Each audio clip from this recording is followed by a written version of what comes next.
Another day and another Texas Tech transfer portal update. In today's video, we'll discuss just that, the newest targets for Texas Tech in the portal, the latest Red Raiders to enter the portal, and Tyler Shough finding a new home after entering the portal just a week ago.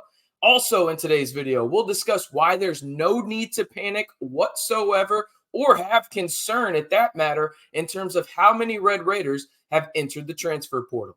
Hey, how's it going, everybody? It's RC Maxfield here with the Back to 12 podcast. If you haven't already, be sure to like the video, hit that subscribe button and notification bell to stay in the know on Texas Tech football all year long, whether that's on the gridiron or off of it. When it comes to recruiting, transfer portal, and everything in between, we've got you covered on the most engaging Texas Tech community here on YouTube in the Back to 12 podcast channel. But before we get into today's news, I want to ask you guys a question. And we mentioned the concerned aspect of this, and I want to hear from you guys. Are you concerned about how many Red Raiders are currently in the transfer portal right now? Just a simple Y for yes or in for no. Let me know down on the pinned comment down below. All right, I mentioned it. Tyler Shough, he went to the portal just over a week ago, and he has now found a new home out east in Kentucky, Louisville. He will head out to be a Cardinal out there and play for Cardinals head coach Jeff Brohm. And I honestly like this fit quite a bit for Tyler. As everybody in Red Raider Nation knows, it's really when Tyler's on the field, he's been productive, right? 9-2 as a starter in terms of games he started and finished for the Red Raiders, but that's the issue. He just hasn't been able to stay healthy. Hopefully he can do so in his 7th year of college football out in the ACC. And again, I really like the fit for Tyler. It's just going to come down to health for the now, new Louisville signal caller out there in the ACC. All right, some guys that also announced they will be entering the portal over the past couple of days for the Red Raiders.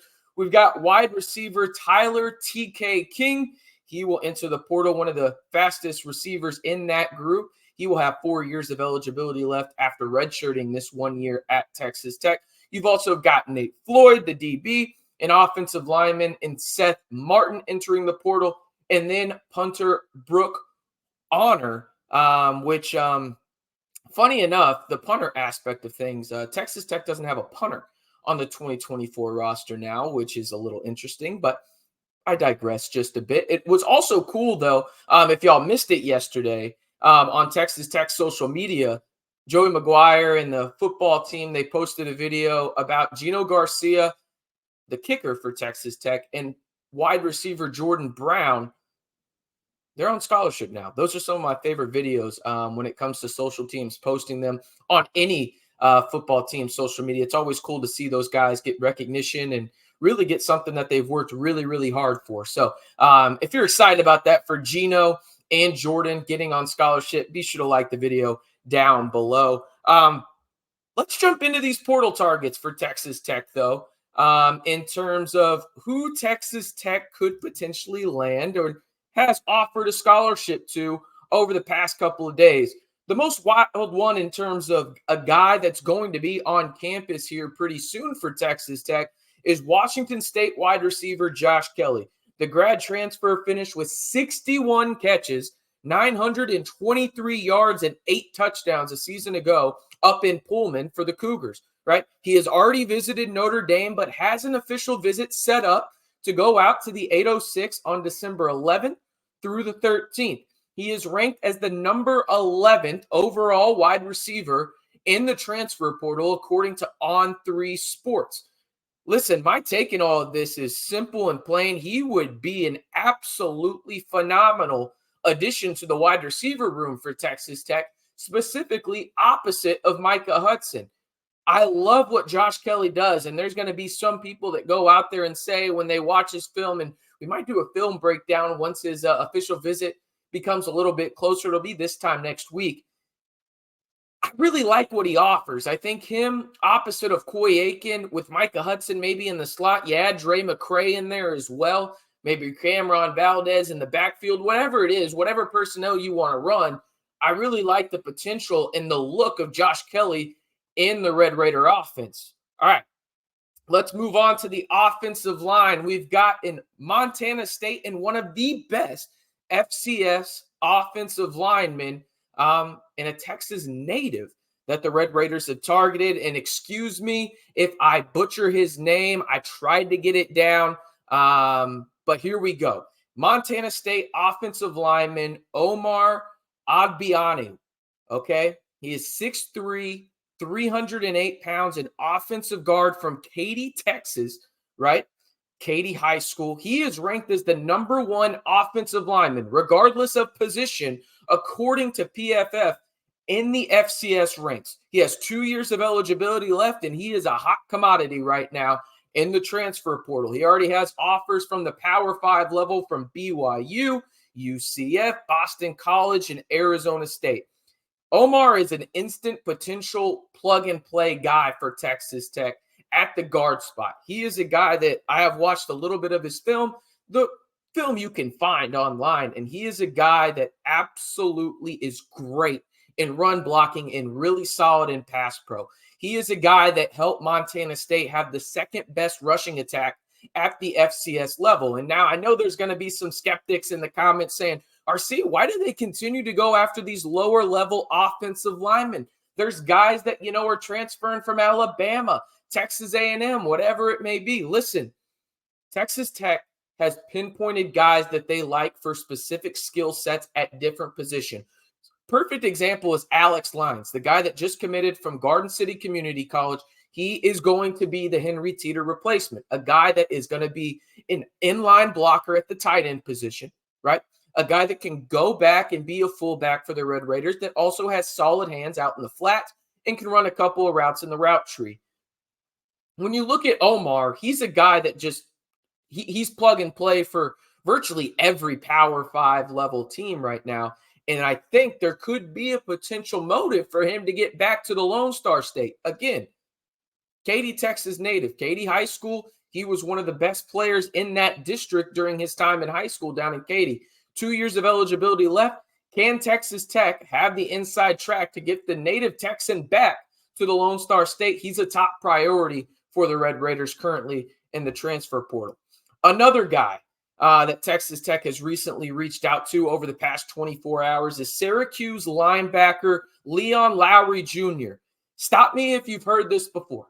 Texas Tech is targeting a Syracuse Orange defensive player that's an absolute freak. Listen, I get what you're about to say about Steve Linton. Injuries kind of messed him up and derailed that aspect of it. But Lowry is 6'4", 235 pounds with 2 years of eligibility left. He actually committed to Wisconsin earlier in the transfer portal cycle, decommitted. Go look it up online. I'm not even going to speculate on everything that went down there, but it felt NIL-y, maybe. I guess I did speculate there. Anyway, last season for the Orange, he had 46 tackles, 3.5 sacks, and 1 forced fumble. There's quite a bit of competition for him in terms of what's going on in his recruiting process. There's a lot of Big Ten schools involved. But if Texas Tech were to land him in the transfer portal cycle, he would be a guy that would come in and really compete for Texas Tech at that outside linebacker and edge spot, an area that Texas Tech does need to address with some of these guys leaving due to eligibility running out or really just having extra depth, right? But you do have some guys in the redshirt ranks. The guy that most notably stands out to me, Isaiah Crawford, a 4-star from the 2022 class. He should be ready to go for Texas Tech going into the next cycle. But, hey, always good to have ample amount of pass rushers and guys that can impact the game in terms of getting into the backfield defensively. All right, look at the bottom of the screen. Relax. There's no need to be concerned. I have a lot of people up in arms, I should say, in my comments on Twitter. And if you haven't followed me on Twitter, at RCNB323, in terms of people being concerned about the amount of guys going into the transfer portal for Texas Tech. This is from Chris Hummer of 24/7, at Chris_Hummer over on Twitter. The transfer portal annually resets on August 1st once again, now that we moved into another cycle. This is stats from last year. During 2021 and 2022, 3,085 players went into the transfer portal. Now this from Don Williams of the Lubbock Avalanche Journal, a guy that I'm sure a lot of y'all follow on Twitter. He has this current stat about the Red Raiders in the transfer portal and how it looks right now for the 2023 cycle for Texas Tech. With 3,085 players transferring in 2021 and 2022, and there being 130 FBS programs, that's an average of about 23.7 per program in terms of players entering the portal per program. Texas Tech currently sits at 11 as of the time of this recording, which is Tuesday, December 5th. Relax, that's half, man. And now there will be some more that trickle in, right? But overall, Texas Tech has done a pretty damn good job of retaining the players that they want to keep on the roster. Now, listen, there's a lot of reasons that guys go into the portal, whether that's playing time, being closer to home, NIL, whatever it may be. That's their individual preference, right? But overall, Texas Tech has done a pretty damn good job at keeping guys in the scarlet and black once they actually get them to commit and being on campus. Also, I've said this numerous times, and if you look at the guys that have gone into the portal, there's been quite a few offensive linemen and quite a few wide receivers. Those are the positions, in my opinion, again, my opinion, that needed the biggest overhaul for Texas Tech going into the 2024 season. So you lose some of those guys, and some of those guys could have had a potential impact, right? But who knows if they actually do? I think it's more important to go in and say, okay, we need to overhaul this. We need to make this a point of emphasis, and we need to put a ton of competition into this room. Some guys are going to thrive under that. Some of those guys are going to want instant gratification in terms of knowing their starters, and others, hey, they're going to want more money, whatever it may be. There's so many balls that they have to juggle right there in terms of really modern college football, from the NIL, recruiting, whatever it is, right? So that's kind of my feeling on it in terms of, okay, relax a little bit in terms of the overreaction or panic alarm when it comes to Texas Tech players entering the portal. You see it down at the bottom of the screen right now on the bottom ticker. We are about 60 subs away from 9K. Help us get there before the calendar turns to 2024. And if you want to be a part of the most engaging Texas Tech community on YouTube, seriously, hit that subscribe button. We're giving you daily videos about Texas Tech football, men's basketball, whether that's on the hardwood, on the gridiron, off the court, off the gridiron, recruiting, breaking news, whatever it may be. We've got you covered right here on the Back to 12 podcast channel.